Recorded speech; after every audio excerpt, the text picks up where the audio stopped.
Quiero partir agradeciéndote, Ariel, en nombre de la comunidad judía de Chile por esta oportunidad de conversar contigo y contarle a la gente que tú eres abogado y director del Centro Simón Wiesenthal para América Latina. Por lo tanto, estás al tanto de todo lo que está pasando a nivel de antisemitismo, y no solo en América Latina, porque estás siempre contactándote con las personas que en el mundo están viendo esto. Entonces, para nosotros en Chile, que hemos tenido un par de episodios en estas últimas 2 semanas de antisemitismo, es muy importante conversar contigo, así que muchas gracias. No, gracias a ustedes, siempre estoy dispuesto. La semana pasada, en el marco de la conmemoración de la AMIA, se hizo el foro contra el antisemitismo, y yo quería preguntarte un poco cómo fue esto y qué conclusiones sacan. ¿Cómo está funcionando, cómo se está comportando el fenómeno del antisemitismo en el mundo? Ha servido para ponernos en contacto a los expertos en temas de antisemitismo con autoridades o personas que políticamente son relevantes dentro de la región para poder averiguar cómo se puede tratar mejor o cómo hay que entender mejor este fenómeno y trabajar. Y a tratar de llegar a personas que sean relevantes dentro de sus países y explicar por qué es importante que distintos países adopten una definición de antisemitismo, por ejemplo. Lo que sí pudimos hacer es tener una ocasión en particular para poder explicarlo y poder trabajar. Entiendo de que desde este lugar fue muy importante porque muchas personas involucradas en distintos países entendieron para qué sirve y qué avances han tenido los países que sí adoptaron la definición. Esto nos permitió, en el caso concreto de Chile, por ejemplo, con una importante delegación de legisladores, tratar de que entiendan cuál es la necesidad de poder trabajar y al mismo tiempo de tomarse en serio de una vez la idea de trabajar en una ley antidiscriminatoria o en una ley que verdaderamente castigue la incitación al odio. Entiendo desde este lugar de la cordillera de que cada vez que he tenido la oportunidad de charlar con alguien era como que no reconocían la situación y era barrer debajo de la alfombra. Yo creo que hay un elefante debajo de la alfombra en Chile. Digamos, todos caminan alrededor del living, alrededor de toda la basura que tiraron abajo de la alfombra y nadie quiere hacerse cargo de eso que está ahí, esa montaña que está metida en el medio. Y hay que hacerse cargo de ese tema y hay que llevarlo y tiene que ser tratado. ¿Por qué dices un elefante? Porque eso, Porque, lo que a estás ver, diciendo es muy brutal. es brutal y te lo voy a explicar. Yo, digamos, tengo contacto con ustedes, yo hace 7 años, poco más de 7 años que estoy a cargo de la oficina. Y cada vez que tuve la oportunidad de viajar y charlar con algún político que tenga algún tipo de función importante y que venga a comentarle, miren, tenemos que tratar este tema del antisemitismo o bien el de la discriminación o el de la incitación al odio, y dice, pero esto en Chile no pasa. O sea, la primera reacción de la prensa, la primera reacción de un político es decir, esto en Chile no pasa. Sin embargo, nosotros tenemos, ustedes como autoridades de la comunidad judía de Chile, yo verlo desde afuera son cosas que vemos un episodio por semana, mínimo. Y ni que hablar cuando se agudiza algún conflicto en Medio Oriente y repercute inmediatamente dentro de la región. La hostilidad que aparece en Chile no es la hostilidad que aparece en otros lugares de América Latina. Y además, la diferencia es que ustedes no tienen leyes como para poder defenderse frente a eso. Entonces, cuando uno habla de estas situaciones y los políticos entienden que tienen que tratar con, por ejemplo, que es un conflicto donde quien tienen del otro lado es enfrentar cuanto menos al 5 o 6% del electorado, que es la comunidad palestina organizada, o hacerse cargo de que hay prejuicios en todos los estamentos de la sociedad, prefieren decir, bueno, no, esto es un tema que no existe. Colombia acaba de adoptar la definición de la IRA, que es la International Holocaust Remembrance Alliance. Sí, Alianza para el Recuerdo del Holocausto, es más fácil. Y lo que pasa es que todavía es algo que en Chile tenemos que instalar, incluso entre la comunidad. Sin duda. Entonces, Sin duda. es una campaña que tenemos pendiente de transmitir qué es esa definición de la IRA. Pero Colombia ya la aceptó. Sí. Y entonces... Y se transformó en el cuarto país de la región. Yo te quiero preguntar ahí, ¿qué diferencia puede hacer un país que tiene la definición y el que no la tiene, que es el caso de Chile?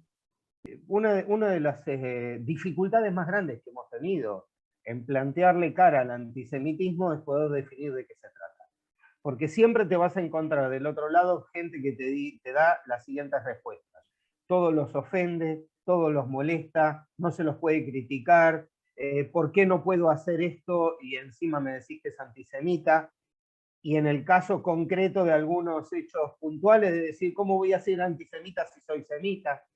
Es decir, un montón de respuestas que hemos recibido a lo largo del tiempo, cada vez que hacemos una denuncia, que si tenemos definido de qué se trata y sabemos a qué nos estamos refiriendo y encuadrado, este tipo de respuestas no existe más. El segundo paso, una vez que lo tenemos definido y sabemos de qué estamos hablando, y si adoptamos esa definición, medianamente podemos decir, esto que tú estás haciendo está mal. Después vemos si existe una pena o no existe una pena, pero primero saber dónde hay una línea entre lo que está bien y lo que está mal. Después vemos si lo utilizamos para políticas educativas, si lo usamos para política legislativa, si empezamos a pensar en que cuando existe una como lo estamos usando, por ejemplo, que fue el criterio que tuvimos apenas se adoptó en Argentina, Argentina tiene una ley antidiscriminatoria general. ¿Cuándo la discriminación es antisemita? Bueno, cuando se realiza un acto que está dentro de esta definición. Entonces, si estamos haciendo algo que está mal, bueno, ya independientemente de que busquemos la penalización, en algunos casos no es necesario una acción penal. Es necesario, por ejemplo, si esto sucede en un ámbito educativo, dar la posibilidad de corregirlo. O empezar a pensar, bueno, señores jueces y fiscales, si ustedes entienden por qué, a ver, les puede resultar muy fácil a un juez, a un fiscal, a un docente, entender que la negación del holocausto es un hecho antisemita. Pero le es muy difícil, por ejemplo, entender si trata igual a una persona de nacionalidad chilena, argentina, peruana, colombiana, de origen judío, y echarle la culpa por todo lo que sucede en Israel. Es muy difícil. Entonces, explicar esto a través de la adopción de una definición se hace mucho más sencillo. ¿Tú podrías ayudarnos precisando esa definición para que quienes nos escuchan y nos ven puedan integrarla, entenderla y así la vamos comunicando? Sí, que el antisemitismo se refiere específicamente a una percepción de alguien, digamos, de tomar algo en un odio o en una acción a alguien como judío o porque lo percibes como judío. Es decir, puede no ser judío, pero lo atacas por creer que es judío. Con lo cual, toda aquella otra situación de, bueno, yo no soy antisemita porque soy semita y todo eso queda fuera. En segundo lugar, este organismo lo que dice es que para poder trabajar mejor y para poder entender, da una serie de 11 ejemplos en los cuales, sin duda, hay una situación antisemita. Y después se ocupa de tratar de diferenciar actos, hechos y delitos antisemitas. Digamos, con lo cual, con todos estos elementos en la mano, es mucho más fácil trabajar. En conversación con Gabriel Ventasgal sobre el mismo tema la otra vez, él nos comentaba cómo funcionaba la legislación en Argentina. Ahí tú nos puedes explicar un poco, porque quizás podríamos en Chile empezar tomando esos ejemplos. Cuando Argentina adopta la definición en junio de 2020, hace poquito más de 2 años atrás, mi criterio, o el criterio de mi institución, que no siempre fue aceptado por el resto, estoy hablando desde el punto de vista jurídico ya, fue tratar de utilizar la definición como complemento de la ley antidiscriminatoria. Es decir, que para entender cuándo una situación es antisemita, usemos la definición. Lo más importante, voy a hablar en términos jurídicos, pero tratar de explicarlo de la mejor forma posible, es que la existencia de esta definición transformaba en objetiva una situación que antes era subjetiva. Antes un juez tenía que interpretar dentro de toda una situación, aún sin conocer por qué una situación era antisemita, si había o no una acción antisemita. Hoy, si nosotros vamos a los ejemplos que tiene la definición, es fácil. Voy a ir a un caso concreto, digamos, donde ya a esta altura, 2 años después, ya hay jurisprudencia, ya hay 2 casos, donde en 2 tribunales utilizaron la definición para condenar. Es decir, uno que era el más complicado fue en la provincia de Córdoba. Para aquellos que no conocen, Córdoba está en el medio de la Argentina.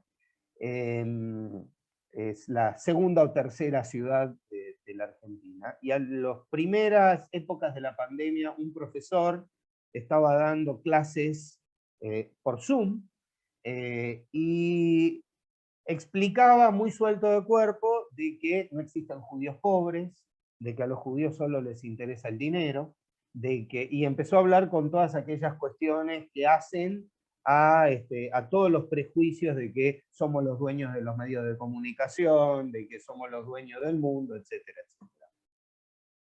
Esa clase fue grabada, el profesor fue denunciado, la universidad lo separó y lo cesó. Sin embargo, la DAIA, que vendría a ser la comunidad judía de Chile organizada, en este caso en la Argentina, lo denuncia por una situación de antisemitismo que vino discutiéndose durante un año. El juez, a mi entender, con un criterio errado, él llamaba como testigo a todos los alumnos que habían estado en esa clase para entender si este profesor había tenido digamos, la intención de discriminar cuando hizo este tipo de afirmación. Para ese entonces, nuestra institución ya estaba dando capacitaciones sobre cómo aplicar la definición en el Poder Judicial de la provincia, y nosotros dejamos claro de que para nosotros esta no era la situación, sino que dentro de la definición, uno de los casos que habla de que realmente se configura antisemitismo es las acusaciones de conspiración judía mundial, de dueños del dinero, del poder económico por el hecho de ser judío, de que no existen judíos pobres, tal cual como lo dijo el profesor. Por lo tanto, para nosotros era una cuestión objetiva de que estaba dada la situación y que había que condenar. En primera instancia, este juez lo absolvió.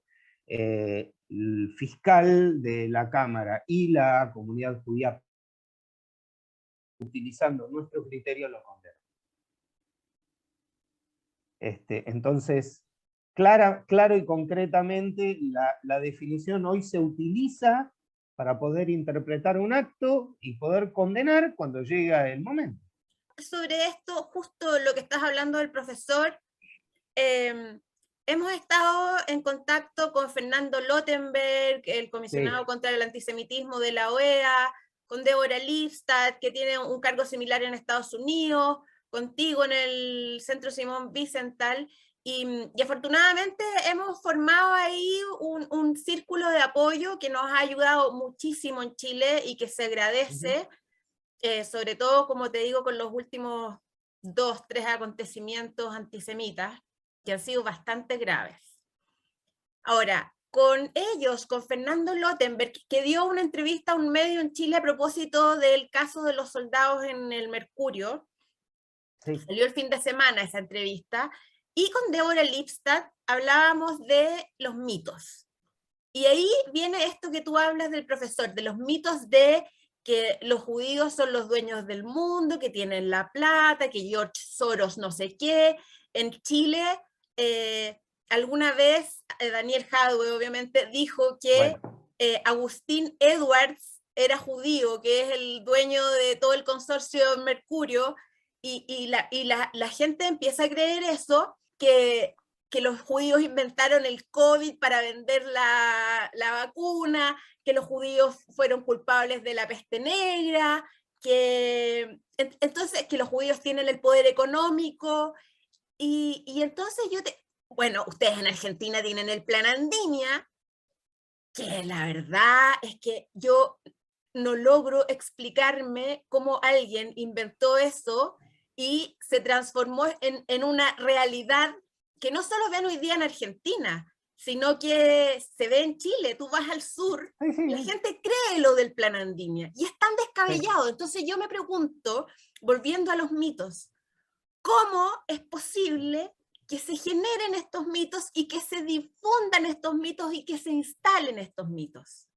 Mira, la cuestión es la siguiente. Quien instala este tipo de cosas son odiadores seriales. Y el odiador serial odia primero y después trata de encontrar lógicamente, darle una forma lógica vendible al tema. Jadwe es una persona con la que hoy no se puede hablar de estos temas. No se puede hablar porque odia primero. Él tiene en claro de que hay una situación de odio y después va a encontrarle toda la justificación. Absolutamente toda. Y si no es esa, será otra. Y creo que en determinadas situaciones uno puede, con personas medianamente pensantes, demostrar y tirar abajo los mitos. Pero los mitos son la consecuencia del odio. Entonces lo que hay que trabajar es el tema del odio. No es el tema de desvirtuar el mito. Porque el mito es un mito. Y como por definición es mentira. Ese es el punto. Es decir, uno no puede entrar a discutir, sino lo que tiene que discutir es, señores, ¿de dónde saca semejante barbaridad? Es decir, no, son personas que habitualmente su justificación es, bueno, al fin y al cabo, por alguna razón los echan de todos lados.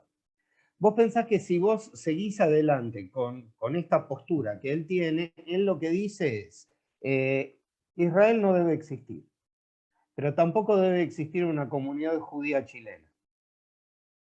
Que según él es la comunidad sionista de Chile. Ok, está bien, pero si vos seguís y das toda la vuelta, no tenemos derecho de estar ni acá ni allá, con lo cual nosotros no deberíamos existir. Con lo cual, él tiene un problema con nuestra existencia. Desprendiendo de eso, es ¿cómo hacemos para que los judíos de la diáspora no nos veamos afectados cuando crecen los conflictos en Gaza, Cisjordania, Israel? ¿Cómo tú puedes, siendo judío de la diáspora, tener la seguridad de que vas a poder seguir viviendo en paz? Mira, yo noto que hay una suba en cuanto a este tipo de discusiones. Cuanta más información hay, creo que en estos últimos conflictos, si bien hubo nuevos picos y todo eso, creo que hubo posibilidad de más acceso a la información y que la gente entienda de que, digamos, el derecho a la defensa debe existir y que eventualmente los que vivimos en esta parte del mundo no tenemos capacidad de resolución de lo que pasa en otro lado. Y que el hecho de que apoyemos la existencia de un Estado de Israel no significa de que nosotros seamos los que todos los días a la mañana nos desayunamos un palestino, por ejemplo, que es las cosas que tratan de traducir.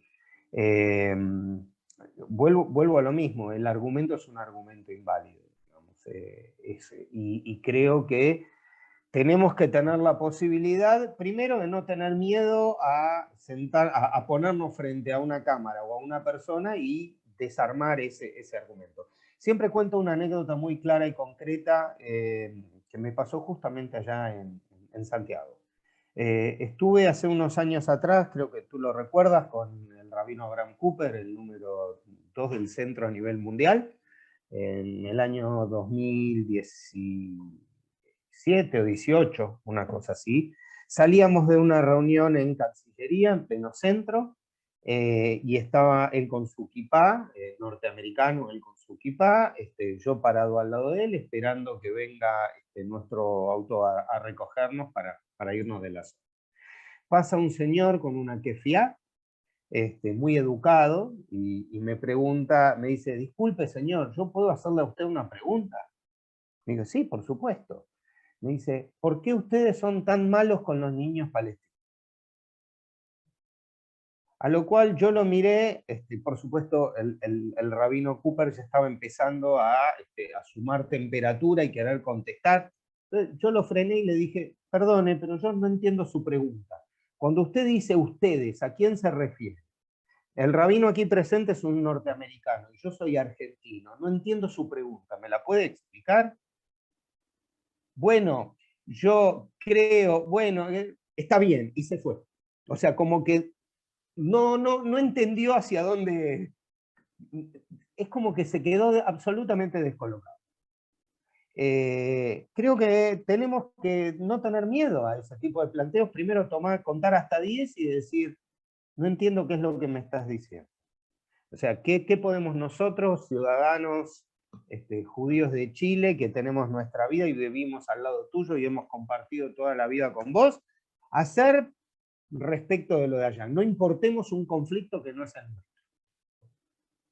Es decir, acá tenemos que hablar de lo que nosotros tenemos que hacer acá. Hablemos de Chile, no de lo que pasa allá.